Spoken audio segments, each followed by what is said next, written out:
The Kepler telescope was built for one purpose: to look at a certain patch in the Milky Way in search of exoplanets.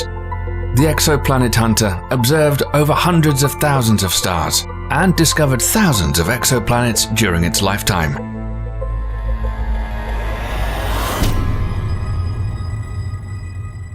Liftoff of the Delta II rocket with Launched in 2009 as part of NASA's Discovery program, Kepler's job was to constantly scan a fixed patch of sky within our Milky Way galaxy to find planetary systems.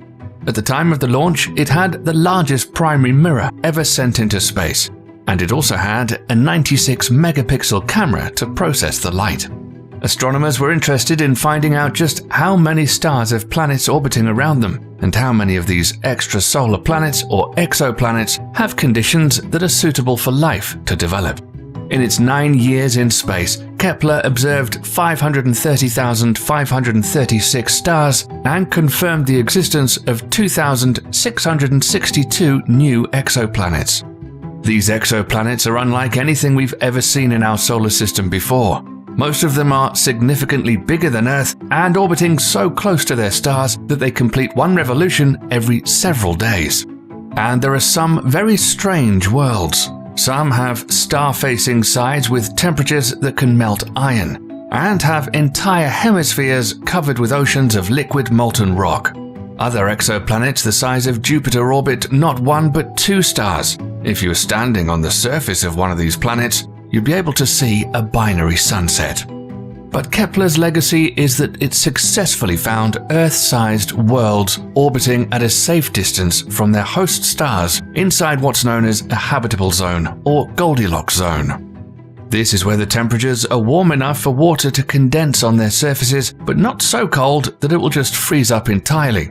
Although being in this zone doesn't guarantee the existence of life, the presence of water is significant and the foundation of life as we know it. One such exoplanet discovered by Kepler that has recently generated excitement among researchers is called K2-18b. In September 2019, two scientific teams independently announced that they found signs of liquid water in the planet's atmosphere. Situated 124 light-years away from Earth, K2-18b is about 8 times the mass of Earth and 3 times as big. It orbits a main sequence red dwarf star called K2-18.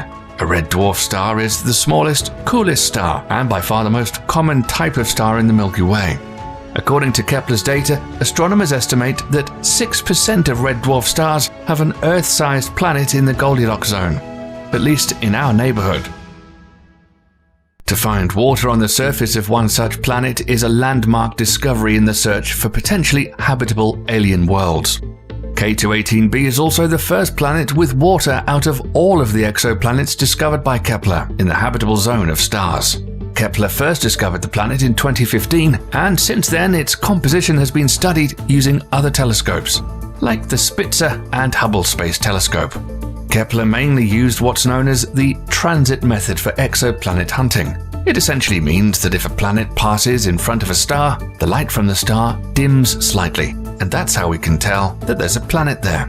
The level of dimming and how long it lasts gives us important information about the size and orbit of the planet. However, detecting the transit of an extrasolar planet is very challenging. For example, the diameter of Earth is only 1/109th of that of the Sun. So, for an outside observer of the solar system, the passage of Earth would dim the output of the Sun by only 0.008%. Kepler's cameras had to be sensitive enough to detect this minute change in the luminosity.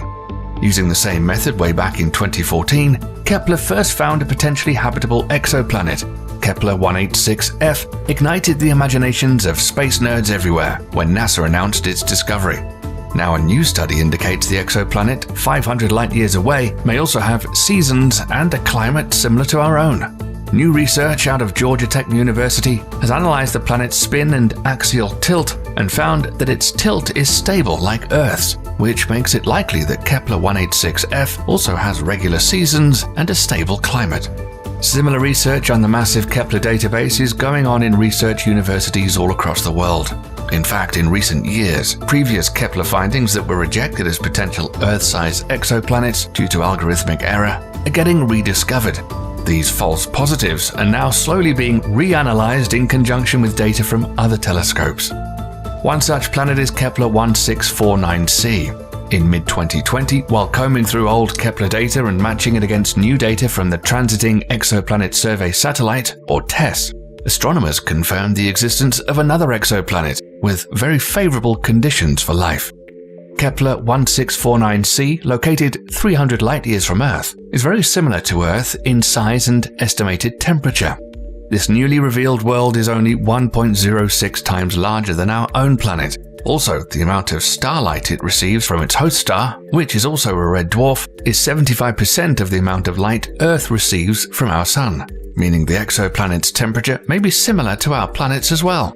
Kepler 1649c provides yet another example of an Earth-sized planet in the habitable zone of a red dwarf star. But before we get ahead of ourselves, it's important to note that out of the 2,662 exoplanets identified by Kepler, only 16 of them lie inside the Goldilocks zone.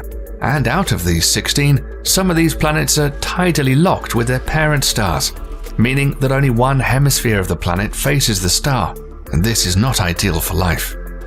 Others are more like a smaller version of Neptune than a larger version of Earth, and planets similar to Neptune are expected to have a significant envelope of hydrogen surrounding any layer of water on the surface, with a planetary core of rock and iron. If the hydrogen envelope is too thick, the temperature and pressure of the water layer beneath would be far too great to support life. On top of all of this, despite being cooler, red dwarf stars tend to be more active than Sun-like stars. Thus, the planets may be exposed to higher quantities of damaging ultraviolet radiation than what we're used to here on Earth. Because of this, surface temperatures can range between -100 and 116 degrees Fahrenheit, or -73 to 47 degrees Celsius. That means the surface could, on average, be colder than Antarctica or hotter than Earth's most blistering deserts. Unfortunately, we just don't have the technological know-how to study the composition and atmospheres of these alien worlds and comprehensively answer all these questions yet. But don't despair. Based on the statistical analysis of all the Kepler observations, astronomers now estimate that 1 in 5 stars like the Sun have planets about the size of Earth, and a surface temperature conducive to life. Given that about 20% of stars are Sun-like in our galaxy, that amounts to several billions of potential habitable Earth-like planets just in our Milky Way alone. Kepler not only focused its efforts in finding potentially habitable planets, in fact the bulk of its discoveries were strange worlds not suitable for life but fascinating nonetheless, like the gas giants, planets composed mostly of gases such as hydrogen and helium with a relatively small rocky core, also known as hot Jupiters. These planets orbit extremely close to their parent stars and are abundant in Kepler's data. One such fascinating example of a gas giant is KOI 5AB. Astronomers first flagged KOI 5AB as a potential planet way back in 2009. At the time, this elusive alien world was only the second planet ever found by Kepler. It slipped through the cracks a decade ago, firstly due to the enormous amount of data that Kepler generated, and secondly because astronomers noticed that the main KOI 5A star had another companion star, making analysis very difficult for them.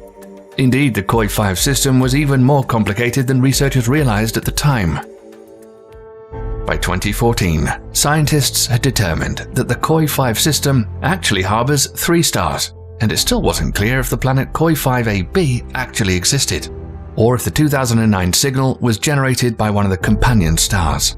But thanks to additional data from the TESS satellite, scientists were able to confirm the existence of KOI 5AB.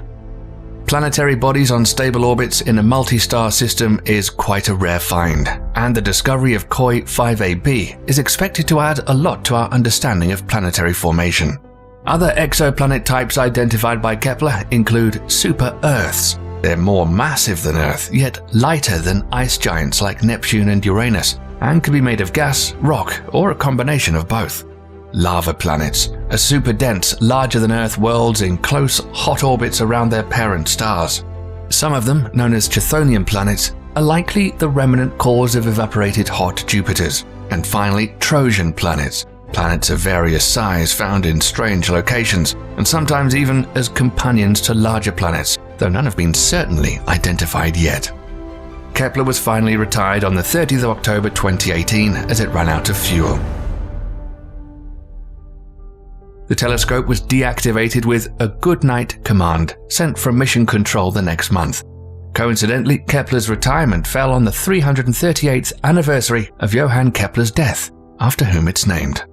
Although not operational anymore, these incredible discoveries predict a near future in which astronomers will use new and advanced telescopes on the ground and in space to more deeply understand Kepler's numerous finds. One such telescope is already slated to go up into space in 2021.